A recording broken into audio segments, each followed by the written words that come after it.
Quais são os sinais? Como lidar com o autista? Quando a gente vai falar desse diagnóstico diferencial, muitas das vezes também a gente precisa avaliar, poxa, será que é o TDAH, o transtorno do déficit de atenção, né? Será que é o Tourette? É mais difícil de identificar na mulher? É mais difícil de identificar na mulher, por quê? É como se ela conseguisse camuflar realmente todos esses sinais, principalmente sociais, né? Então ela é muito sociável. Então essa dificuldade na interação, às vezes, ela não aparece ali naquela conversa, mas existe um custo muito grande para ela. Então essas pessoas vão ficar muito esforço cansadas, muito grande. Esforço, exatamente. Antigamente se falava em interesse restrito, hoje em dia a gente fala de hiperfoco. E a pessoa, quando ela está interessada em algo, ela vai fazer aquilo como ninguém. Como que o autista gosta de ser chamado? Hoje em dia a gente chama essas pessoas de neurodivergentes, né? A gente fala de pessoas autistas, não pessoas com autismo. O que a gente tem que ter de olhar, né, cuidadoso para o autista para que a sociedade seja mais inclusiva?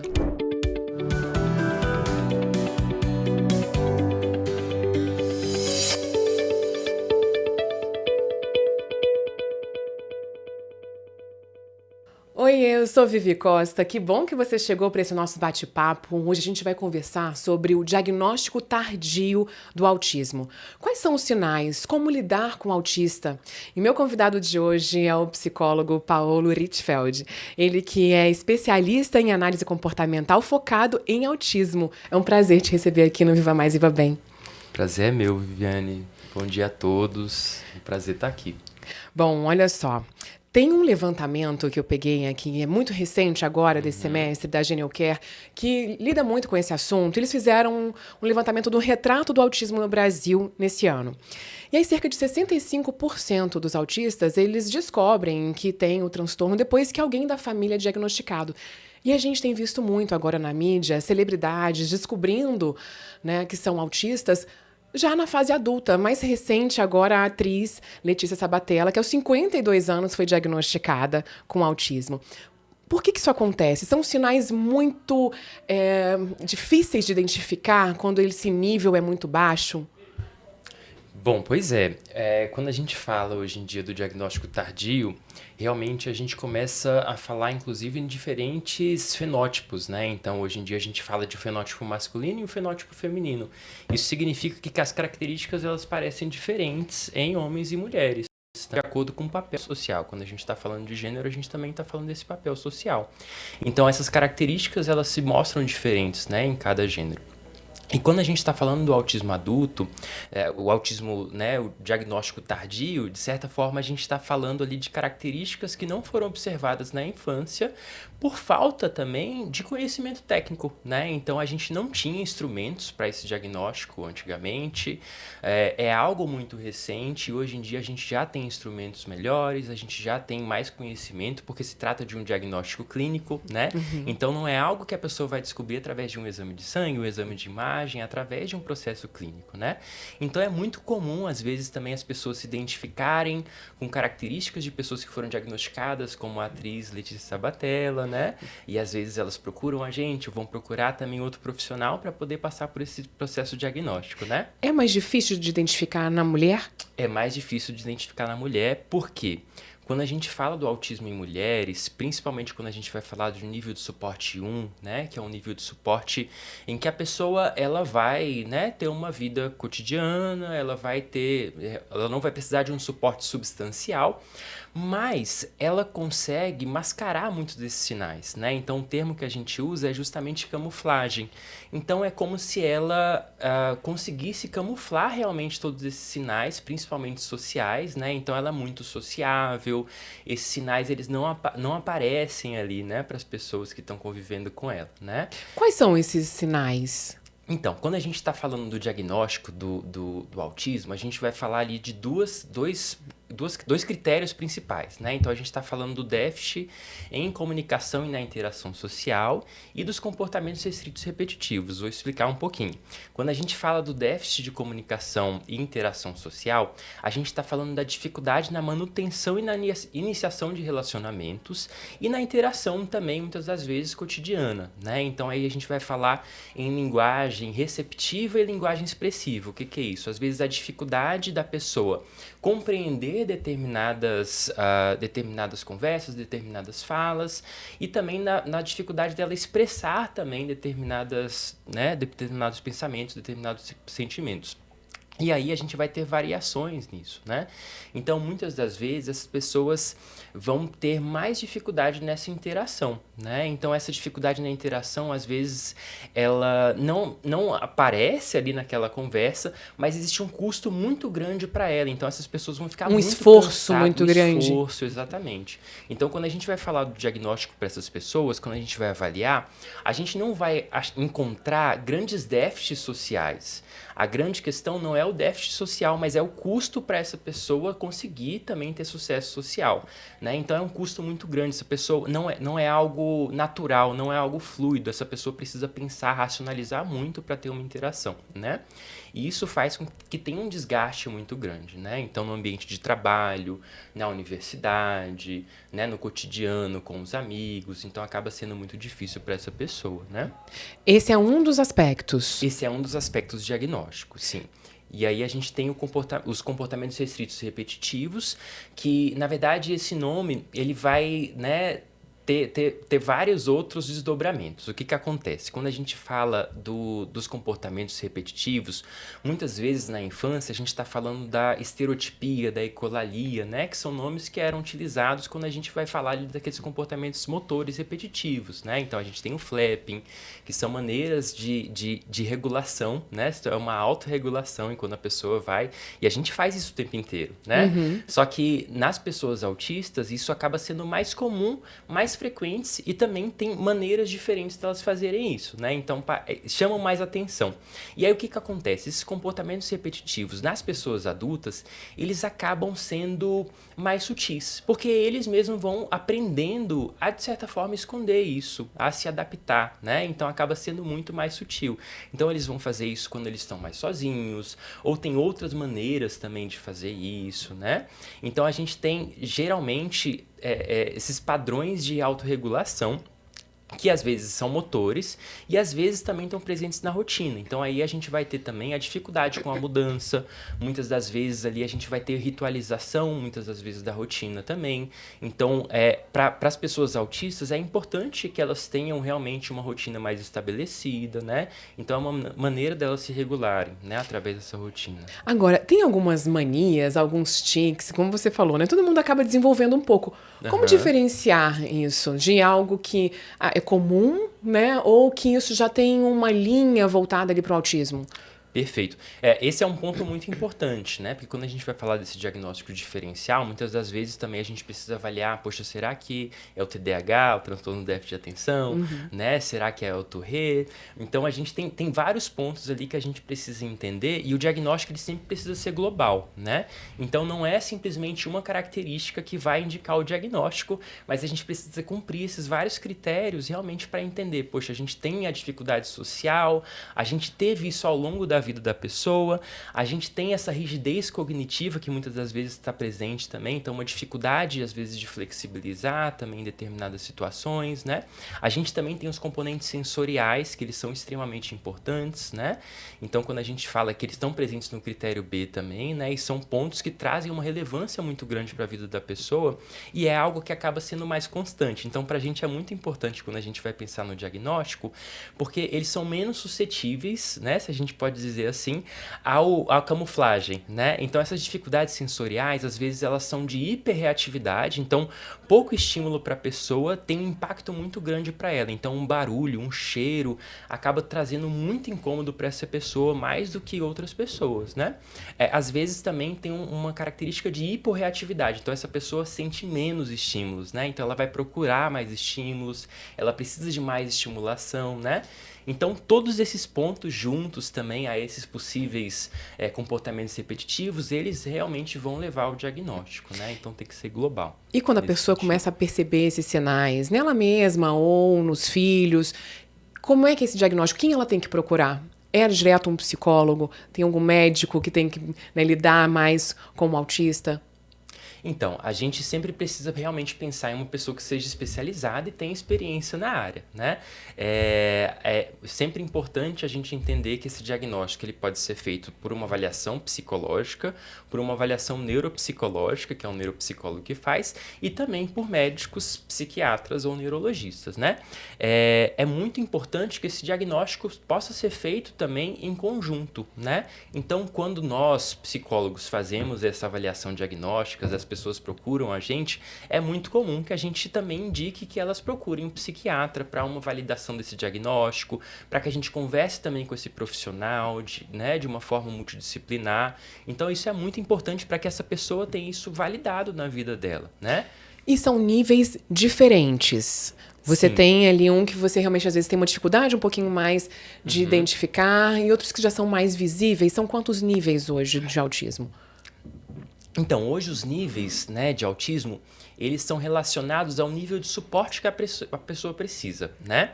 Então, aí a gente vai ter diferentes níveis de suporte, né? Então, a gente tem um nível de suporte pouco suporte essa pessoa precisa, né? Então, um suporte casual na vida dela, que seria aí estaria presente também o que antes a gente chamava de síndrome de Asperger, né? Que não é um termo que a gente usa mais, né? Hoje está no espectro autista.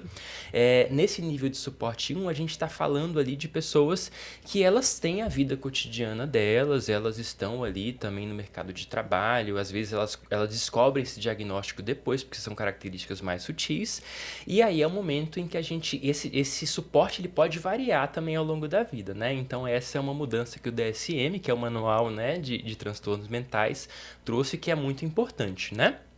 Aí a gente vai ter também o nível de suporte substancial, que é o 2, que a gente vai precisar de um suporte maior para essa pessoa, e o nível de suporte muito substancial, que é o 3, né?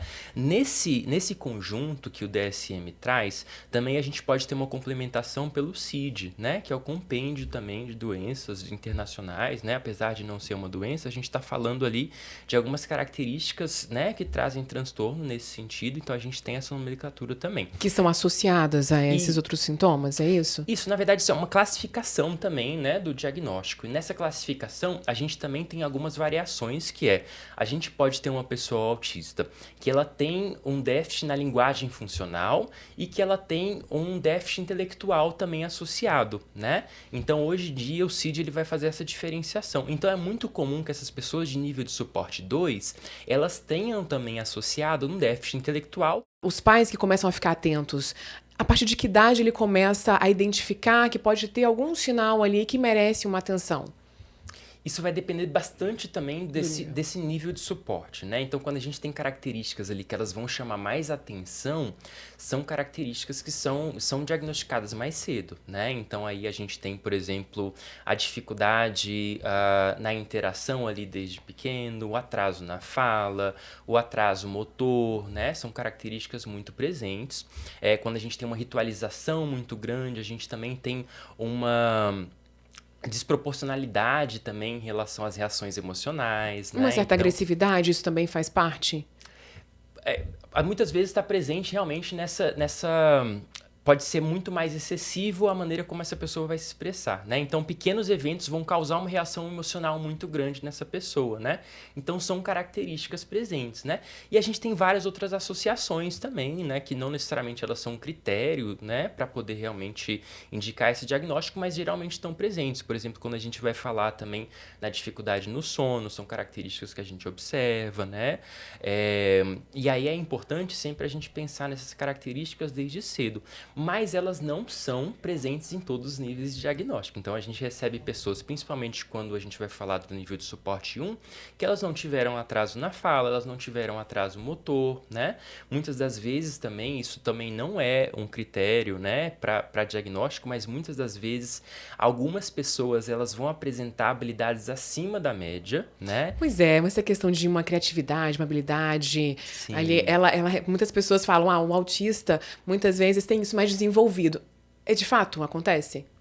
Acontece, mas também não é um critério, né, de realmente de inclusão diagnóstica, né? Então, assim, muitas das vezes isso está presente, até porque o que acontece? As pessoas autistas têm um ponto, né, e hoje em dia a gente já não usa mais, antigamente se falava interesse restrito, hoje em dia a gente fala de hiperfoco, né? Que são interesses extremamente presentes na vida dessa pessoa, e a pessoa, quando ela está interessada em algo, ela vai fazer aquilo como ninguém, né? Então isso faz com que ela desenvolva também essas habilidades de maneira muito efetiva, né? Então esse é um ponto muito importante, né? E às vezes isso está presente também nos vários níveis de suporte, né? Entendi. Agora, tem um levantamento, na verdade, uma estimativa do Ministério da Saúde de que 1 a cada 100 crianças é autista. Mas esse número vem crescendo. Tem, por exemplo, aqui uma rede de monitoramento de autismo nos Estados Unidos que estima que 1 a cada 36 crianças é autista. O que tem motivado esse aumento? Por exemplo, o acesso à tela também pode influenciar? Então, a gente tem esses vários dados, né, que vão realmente sempre surgindo a cada ano, né? Esse dado, por exemplo, é do CDC, né? Lá dos Estados Unidos. Então, a cada ano, isso vai aumentando, né? E qual que é a grande questão aí? Não é que o autismo está aumentando. É muito mais porque a gente tem mais acesso às informações hoje em dia. E aí essas informações são tanto do ponto de vista dos profissionais de saúde, que eles conseguem ter instrumentos e habilidades mais desenvolvidas para o diagnóstico, e mais informação também em relação às pessoas que procuram, né? Então, hoje em dia, elas têm mais acesso a isso, né? Então, a gente acaba... Por isso que tem o diagnóstico tardio também. São as pessoas que não foram diagnosticadas antigamente, elas são diagnosticadas agora, né? Então, aí a gente fala realmente nesse acesso de informação. informação. Agora, essa questão da tela até que eu trouxe, né? O acesso à tela, à internet, muito cedo, as crianças, principalmente com a pandemia, isso acabou sendo muito mais recorrente. Isso pode, de fato, influenciar no desenvolvimento maior do autista já na fase da infância? Então, não existe uma relação direta, né, entre o autismo e as telas, né?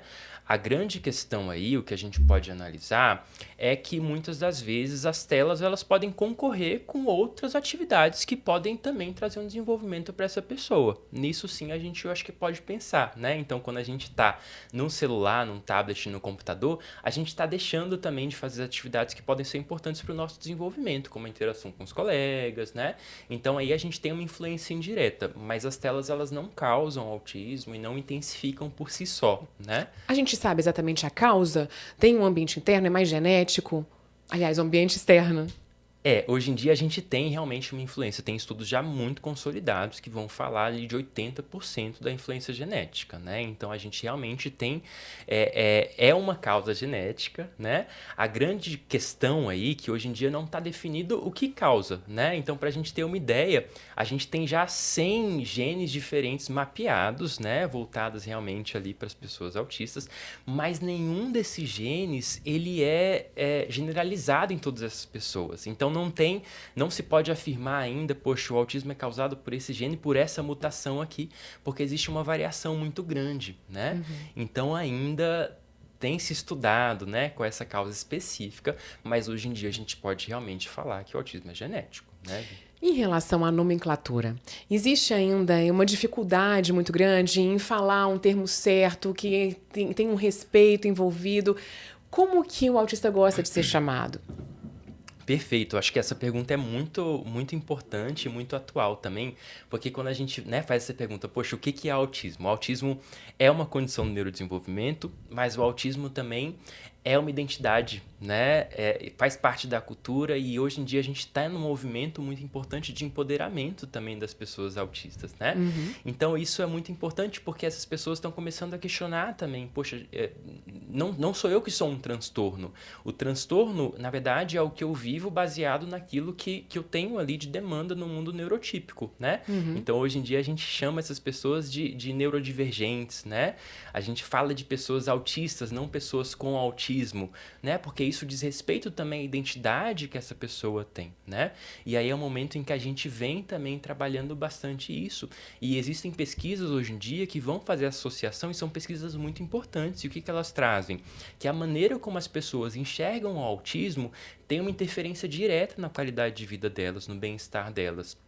Então, isso significa que se eu enxergo o autismo como algo negativo, como um capacitismo, como um déficit, eu realmente vou ter uma qualidade de vida ruim, um bem-estar ruim, porque a minha autoestima vai estar lá embaixo, né? Agora, se eu vejo isso como uma diversidade, como uma potencialidade também, de certa forma, eu consigo também pensar e me aceitar mais, eu consigo me encontrar em um grupo, eu consigo me identificar, ter uma identidade social. Muda a forma dele se ver e também da gente ter esse olhar perfeito, diferente. com certeza. Né? Você até falou do transtorno, eu falei aqui da nomenclatura, porque muito se fala em TEA, né? Que é o Sim. transtorno do espectro autista.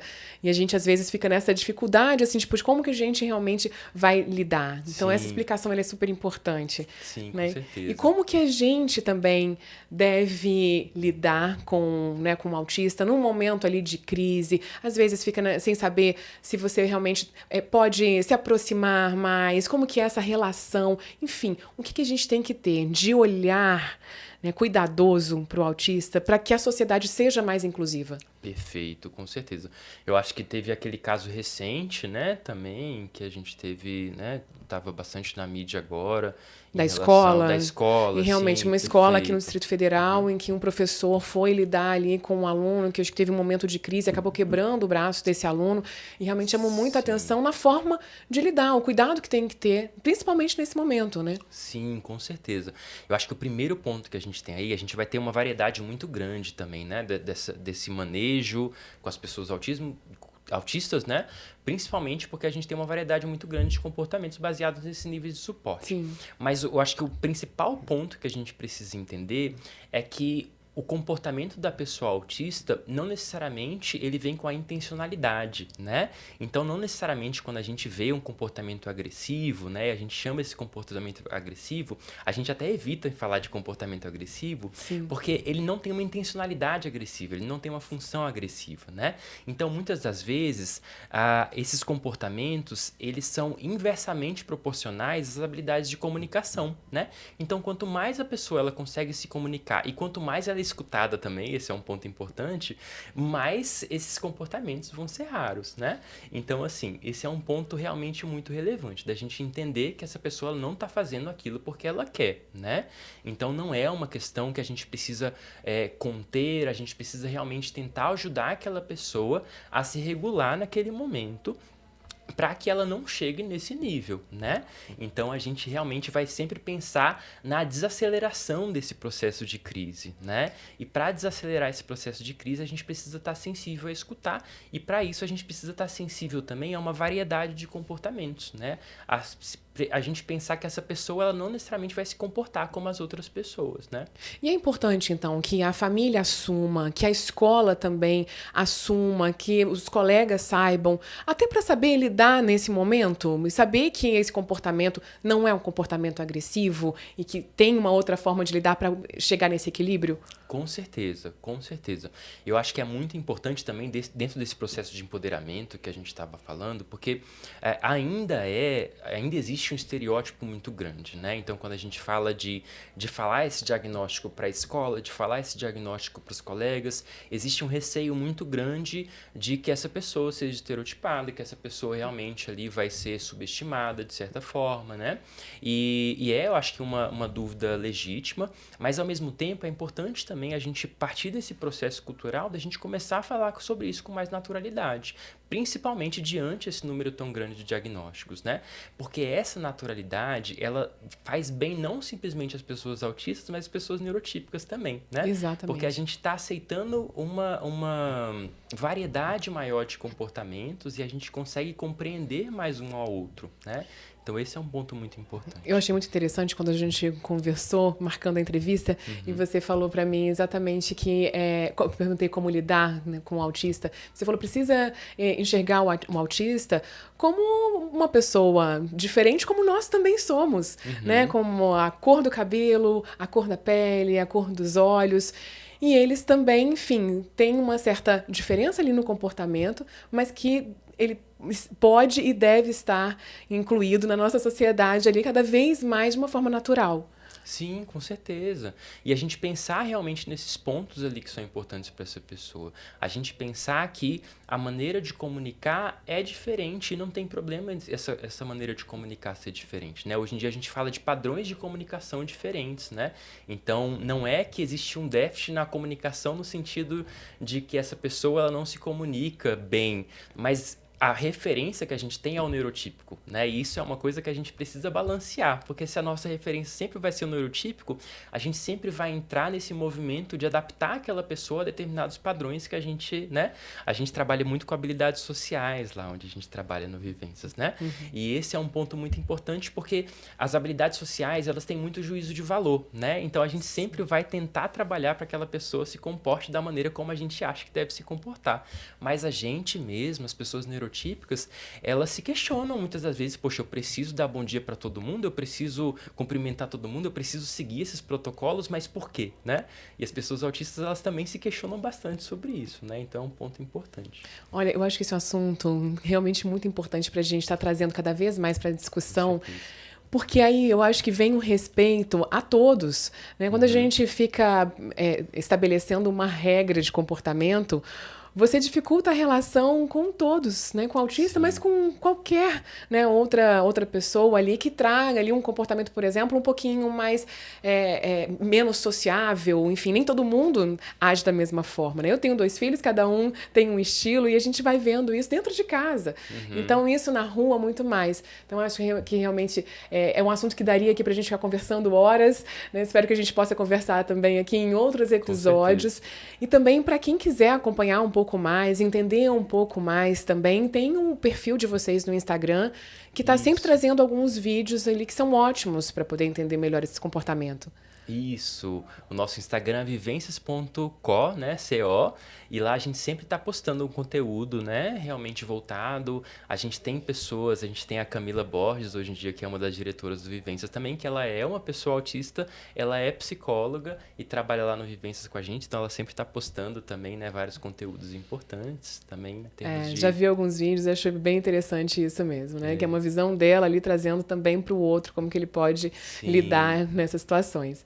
Te agradeço muito, obrigada por essa entrevista, espero que a gente tenha ajudado, né, todo mundo que está acompanhando o nosso podcast a entender um pouquinho mais sobre o autismo. Perfeito, eu que agradeço o convite, para mim é muito importante, pra gente é muito importante estar falando, porque eu acho que realmente é um tema super atual e eu acho que precisa alcançar, né, o máximo possível de pessoas. É isso, obrigada pela companhia, viu? Até a próxima, um beijo para vocês, tchau, tchau.